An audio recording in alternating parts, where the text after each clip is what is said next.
50% দেওয়ার কথা বলেছিল, তার পরবর্তী তাদের বক্তব্য শুনবে বলে ডেটও দিয়ে দিয়েছিল 4 আগস্ট 2025, যে আগে 50% দিন, তারপরে আপনাদের কথা শুনবো। তখন সরকারই বলল 50% বর্তমানে দিতে গেলে সরকারের কোমর ভেঙে যাবে, তাতে কিন্তু সরকার রক্ষা পাবে না। আমরা গতকালই আমাদের আইনজীবী মাননীয় ফিরদৌস শামীম বাই নেমে চিফ সেক্রেটারি এবং ফিনান্স সেক্রেটারিকে ত্যাগ করে আদালত অবমাননার মামলা দায়ের হয়েছে। কি বলছি যে আমরা 100% নিশ্চিত সরকারকে দিয়ে দিতে হবে, তার জন্য কিছুটা সময় লাগছে। আমরা সামগ্রিকভাবে কর্মচারী সমাজের কে আরেকটু ধৈর্য ধরার জন্য অনুরোধ করছি। যে আপনাকে বললাম যে 3-4 বছর ধরে চাকরি করেছে বেআইনিভাবে, আমার আপনার সবার টাকাগুলো কোষাগার থেকে সরকার দিয়েছে, এখন সেটা সুপ্রিম কোর্ট সেটাকে কালেক্ট করতে বলছে, না কালেক্ট করে তারা হাত গুটিয়ে বসে আছে। আর আমার এসএলপি যদি খারিজ করে দেয় তাহলে কিন্তু ওই যে ট্রাইব্যুনাল যেটা বলেছে এবং পুঙ্খানুপুঙ্খে সব দিয়ে দিতে হবে, তখন আর ওই 25-75 থাকবে না। স্যার, একেবারে সুপ্রিম কোর্টে এবার একেবারে জোড়া মামলা দায়ের, কন্টেম্পট অফ কোর্ট। আমরা যেমনটা দেখতে পাচ্ছি এসএসসি এবং ডিএ উভয় ক্ষেত্রেই কন্টেম্পট অফ কোর্ট, একেবারে ফিরদৌস শামীম নিজে দায়িত্ব নিয়ে এই মামলা দেখছেন। জোড়া মামলা আবারও সুপ্রিম কোর্টে, কিন্তু সেই জায়গায় দাঁড়িয়ে আমরা যেমনটা জানি যারা একেবারে চিহ্নিত টেন্টেড তাদের কাছ থেকে যে বেতন ফেরত নেওয়ার কথা ছিল, সেক্ষেত্রে মাননীয়া বলেছিলেন যে কোনো টাকা ফেরত দিতে হবে না, কোনো চিন্তা নেই আপনাদের। সেই জায়গায় আপনাদের ডিএ এখনও আপনারা পাচ্ছেন না, 6 সপ্তাহ কেটে গেল, আবার সময়ের এক্সটেনশন চাওয়া হয়েছে আরও 6 মাস। কি বলবেন?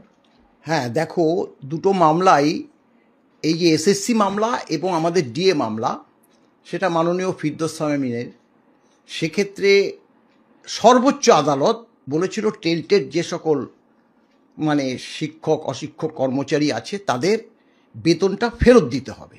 আমরা সবাই জানি, এবং কেউ 3 বছর কেউ 4 বছর চাকরি করেছে, কারণ বেআইনিভাবে সরকারি তহবিল থেকে তাদেরকে বেতন দেওয়া হয়েছে, স্বাভাবিক নিয়মে তাদের ফেরত দিতে হবে। সেক্ষেত্রেও সরকার হাত গুটিয়ে বসে আছে, সুপ্রিম কোর্টের নির্দেশ মানেনি। আবার আমাদেরকে দিয়ে দিতে বলেছে, সেটাও সরকার মান্যতা দিল না। অর্থাৎ দেখো, তাদের থেকে যদি বেতনটা ফিরিয়ে নিত, বেশ কিছু অর্থ রাজকোষে জমা পড়তো, আমাদের দিয়ে দিতে অনেকটা সুবিধা হতো। অর্থাৎ সরকার চাইছে যারা দুর্নীতি করলো তাদের সঙ্গে থাকতে, আর আমরা আইন মেনে যে ডিএটা দেওয়ার কথা রাজ্য সরকার দিনের পর দিচ্ছে না, তার জয় পেলাম। সেই টাকা আমাদেরকে না দিয়ে সরকার আবারও এমএ অ্যাপ্লিকেশন করে নিজেদেরকে বাঁচতে সুপ্রিম কোর্টে শরণাপন্ন হয়েছে। দ্বিচারিতা, দেখো, দ্বিচারিতা তো সরকার তথা এই রাজ্যের মুখ্যমন্ত্রী সবসময়ই চায় ভোটের রাজনীতি।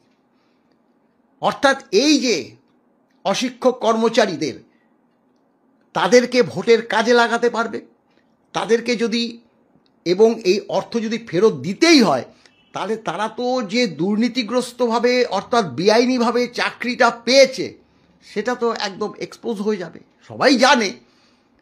তবুও সেটা সাধারণ মানুষ তখন বুঝতে পারবে।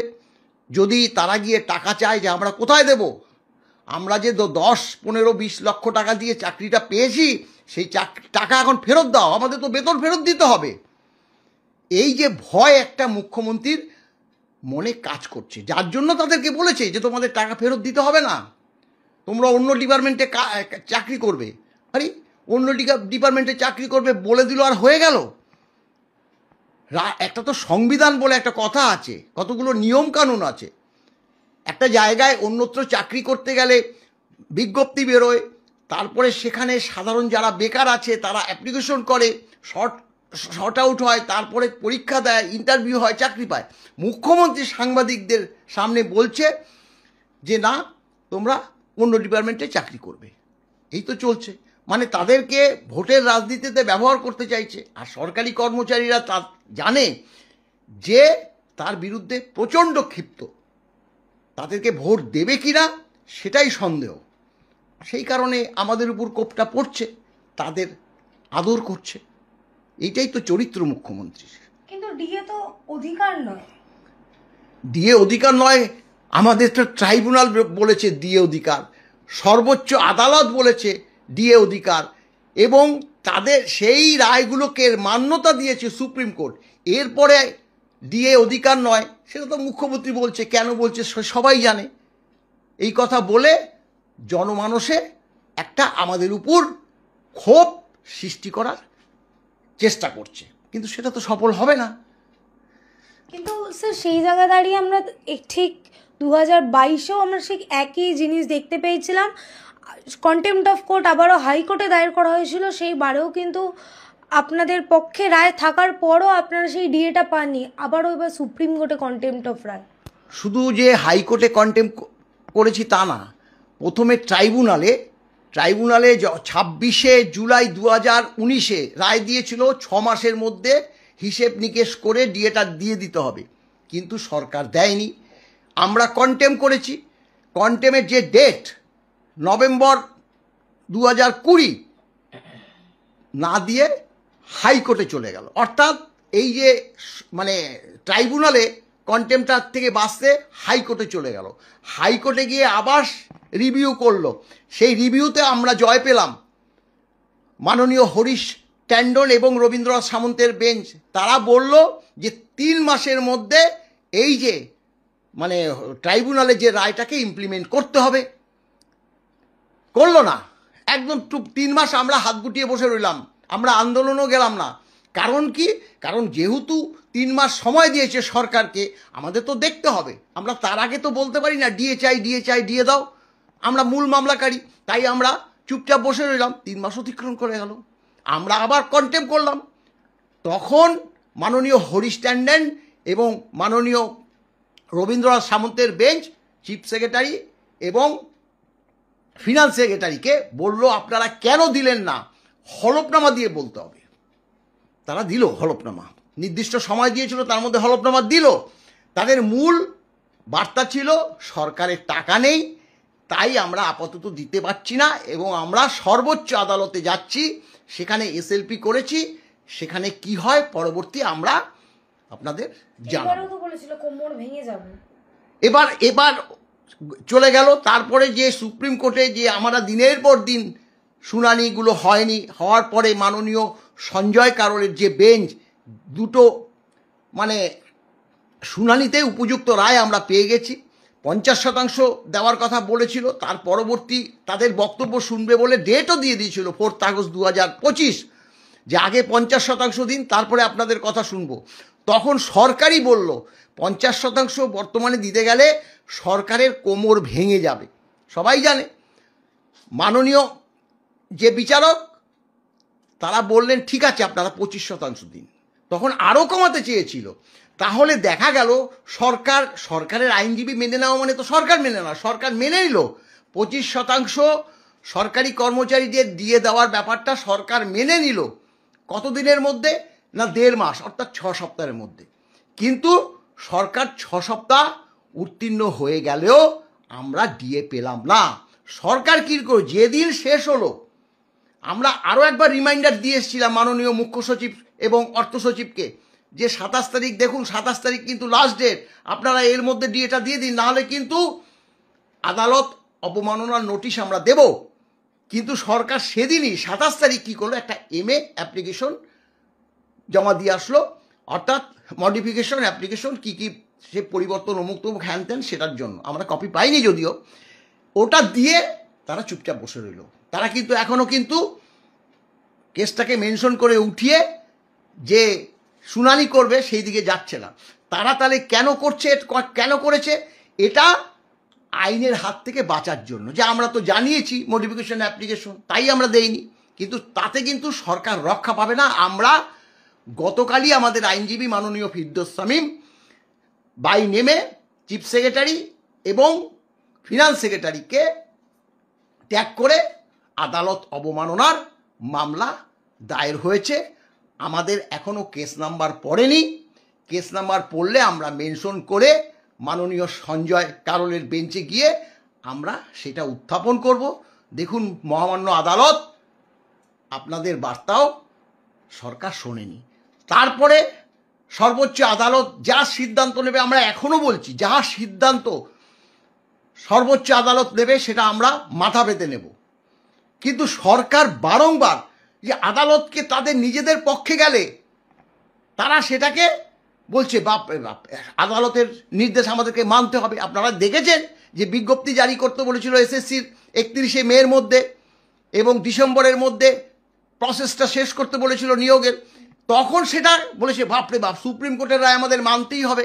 কারণ হ্যাঁ, বিজ্ঞপ্তি দিয়ে তো প্রশ্নের মুখে তো ওইটা ব্যাপারটা সব সময় একটা কৌশল অবলম্বন করে সরকার, সেটাই করেছে।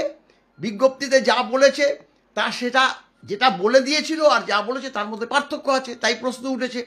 অর্থাৎ তারা দেখাচ্ছে আমরা উদার, আমরা চাকরি নিতে চাই, কিন্তু এমন তৈরি করে দেয় যে জটিলতার সৃষ্টি হয়, এবং সেগুলো আর আগামী দিনে এই পরীক্ষা হবে কি না সেটাই এখন বড় প্রশ্নের মুখে পড়ে গেছে।